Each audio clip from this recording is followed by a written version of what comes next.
Hello, and welcome to an episode that talks about audience analysis. I'm Swati Singh, a media professional for the last 12 years specialized in mass communication.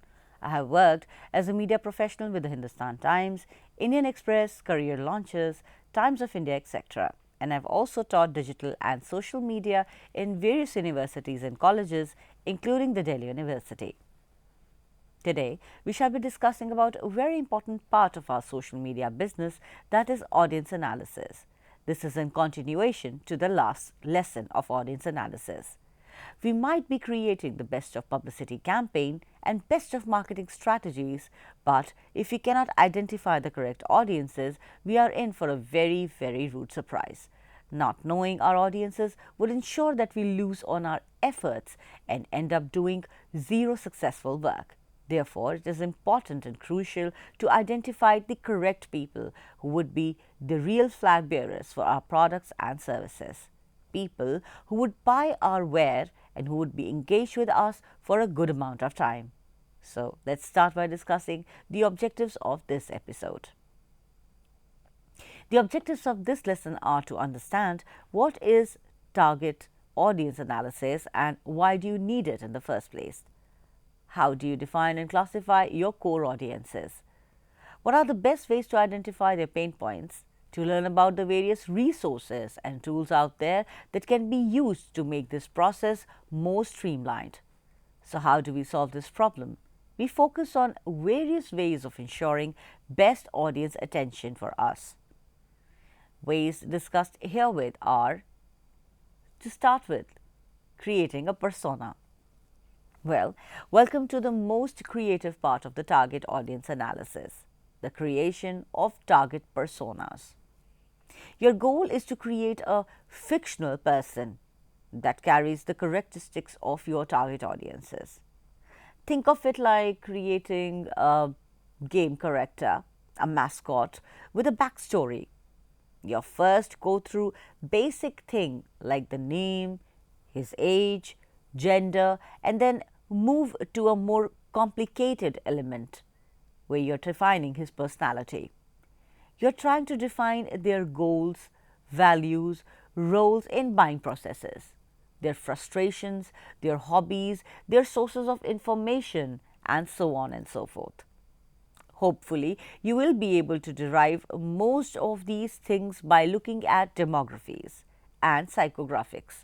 If you are missing that data, like the pain points for example, you can come back to this after you do additional research and update the characteristics accordingly. More often than not, you won't be able to cover all your customers with one persona. Let's discuss another example. Let's say you're selling some kind of an office equipment and you identify three target group personas: the office workers, the HR department, and the CEO or the managers. Note how CEOs and the managers are grouped together. That is because they have enough characteristics in common than that they could both be defined by just one fictional persona. Do these three personas cover everyone that could possibly have an interest in your product? Of course not. But you have to draw a line somewhere and try to predict when a target group is big enough to deserve its own persona. The more experience you have, the easier it will become for you to practice and make it perfect. Let's talk about identifying the pain points of our audiences. Knowing the pain points of our people and the audiences you are reaching out to, trying to connect with them is arguably the most important element in the whole story.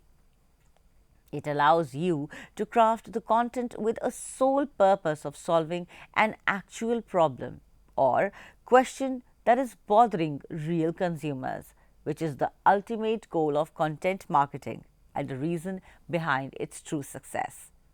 One of the biggest mistakes you can do here is to concentrate only on the pain points your product service solves. Let's take a look at an example from the fitness industry. Let's assume you have a client that is trying to promote and sell his fitness program. People that are interested in it have some obvious pain points, such as weight problems, no access to fitness equipment, poor eating habits, etc. However, those are not the only problems you should focus on. We have to go deeper. We need to dig deep and learn about the facts such as lack of confidence that affects their everyday life, not enough motivation to make a change, poor organizational skills that leave them with little or no time to work on their body. These are all important pain points that also can and should be addressed. Now, as you can see, we don't want to tackle only the problem that are strictly related to the fitness program. An added benefit of this approach is that it allows you to cover more ground with your content and gives you a chance to engage with the audience on subjects that can trigger higher emotional response. One more thing that is really important to mention here is that it is easier to motivate people with the fear of losing something than it is with the ability to gain or earn it. So, the content that revolves around things you will miss out on because of your low self esteem will usually have more traction than things you can gain if you are a confident person. Granted, this probably belongs to the content creation phase, but it doesn't hurt to keep in the back of your mind while working on target audience analysis. It doesn't matter if you're creating an interactive content like a quiz or a calculator program, posting an infographic on your blog, or a guest posting on authority website. If the subject you cover isn't useful to your target audience in some way, and if it doesn't trigger them on an emotional level, it is of no use. The result of your marketing campaign will be greatly diminished. There are quite a few different ways you can use to employ and find your customers' pain points. We will talk about the ones that are most commonly used and some we have seen the most successful. We start with the first one, which is doing surveys. Conducted customer surveys is a great way to get valuable insight into consumers' mind. However, if you plan to invest your time and probably some money into it, you should definitely have a good plan in your hand. We start by defining the goals of our survey. Defining the information you want to get from your customers will help you craft the questions clearly that reflect those goals. Next, you need to define who you want to survey. So, here you may want to adjust your targets depending on the outreach channels you have at your disposal. You can try to engage regular customers, anyone who has ever bought anything from you, your social media followers, visitors of your website, or all of the above. Next, you want to decide how will you reach out to them. So, well, here are some options you may want to consider. Send the survey to your email list. Share it across your social media channels. Embed a survey into your blog post. Promote it online with some of the tools mentioned below. Next, you decide which tool will you use to conduct the survey. Well, the more popular tools on the market that can do this job well are if you are in the position where the client can't or won't provide you with an access line to these customers and you are still eager to conduct a survey, you can try to do the last thing to note here. That's getting a decent response rate. That can be very, very challenging.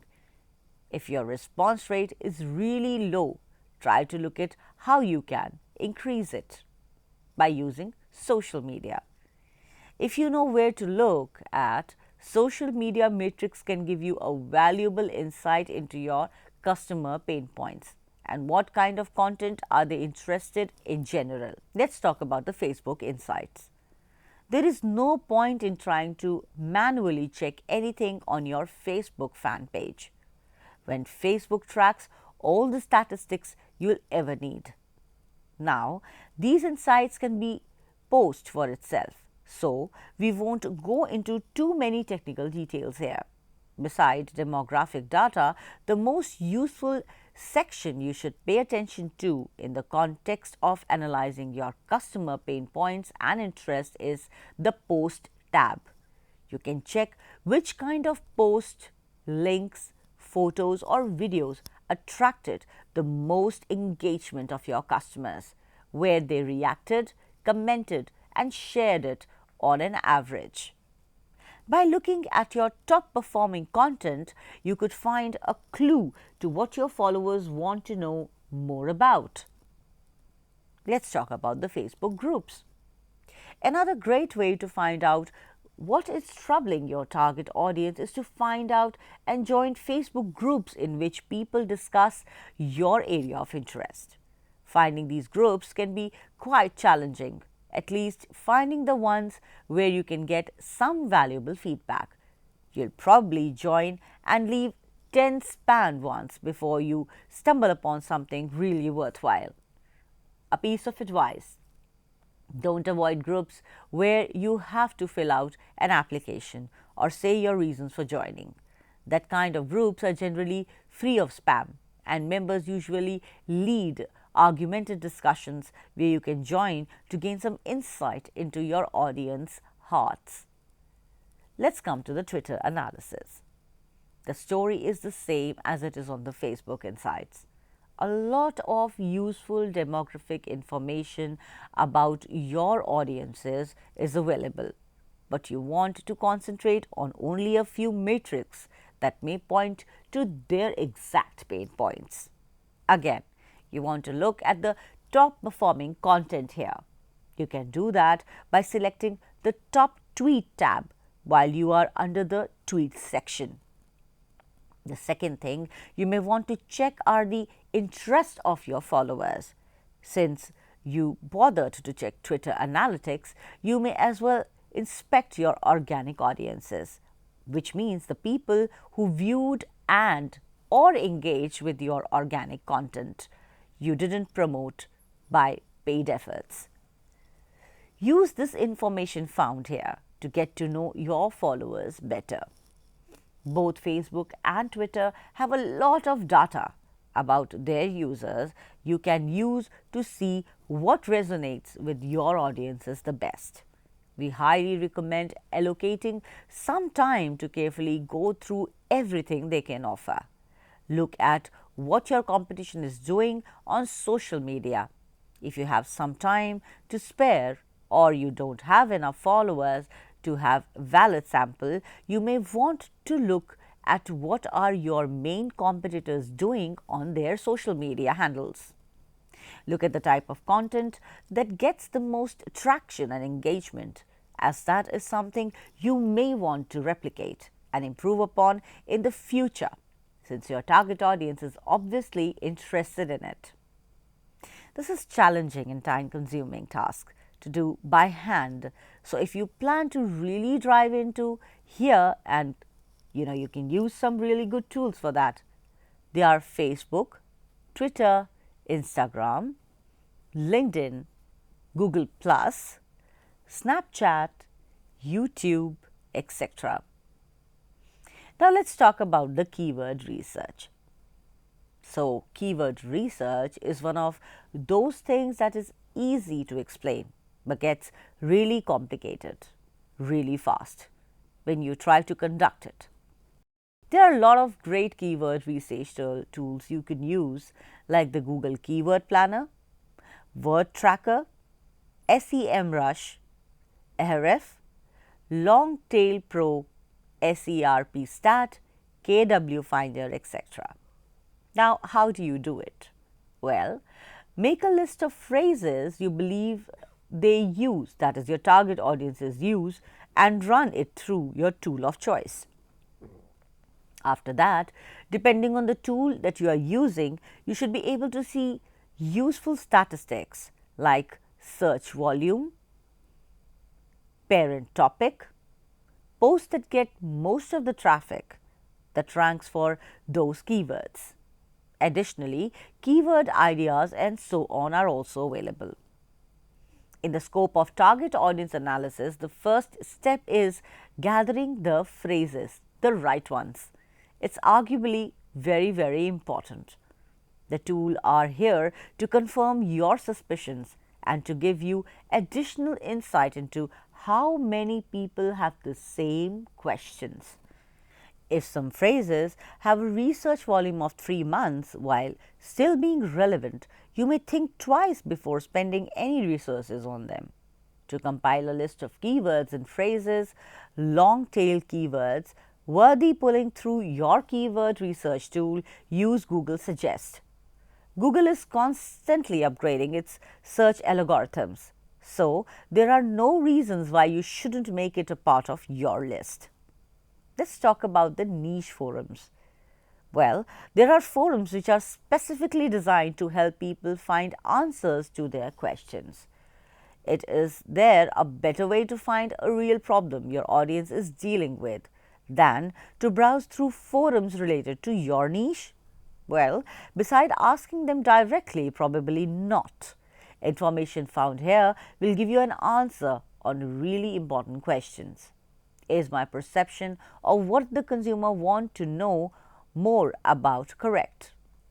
Since the goal is to create the content that the audience wants and that doesn't always match with the content you believe they want, researching forums will allow you to take the guesswork out of the equation. These forums are Quora. Quora is a question and answer website. It is rather glorified forum that covers all kinds of topics. It is on the rise for a few years now. The real boom happened in Quora when bloggers and marketers figured out that they can get a decent referral traffic by answering selected questions and building up a following.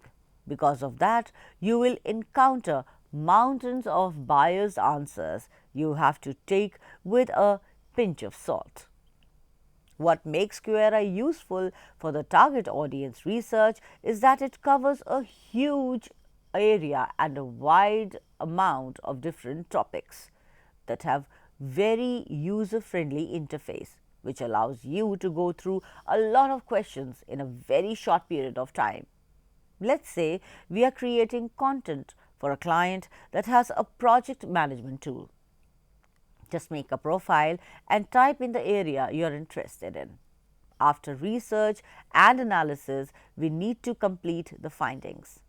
In the ideal conditions, by the end of this process, you should have the various information, which is number 1, detailed insight into the product or services you are working on, the demographics or the psychographic data of your target audiences, a few well-crafted personas, list of all the relevant pain points you come across for your audiences. Now, let's come to the conclusion. To sum it up, we can suffice that target audience analysis is an integral part of any marketing strategy. The only way to know what you should talk about in any marketing campaign is to know who you are talking to and what they want to know. The goal of this lesson is to provide you an easy to follow in-depth guide and information on everything you need to know to conduct a proper target audience analysis and research. And now it's time for a quick recap. Today we discussed about the need and use of audience analysis. We learned about the various techniques and understanding we require to carry out such analysis. Also, we talked about the various popular tools like Word Tracker, Longtail Pro, SME Rush, etc., that can help us design great communication and help us to identify our target audience communication. Well, that is all we have for you today. Hope you enjoyed the session and learned about the significance of target audiences and learned the techniques to identify them and also understood about the tools to communicate with them and to understand what they really want. We shall return with another interesting episode on social media. Until then, farewell and namaskar.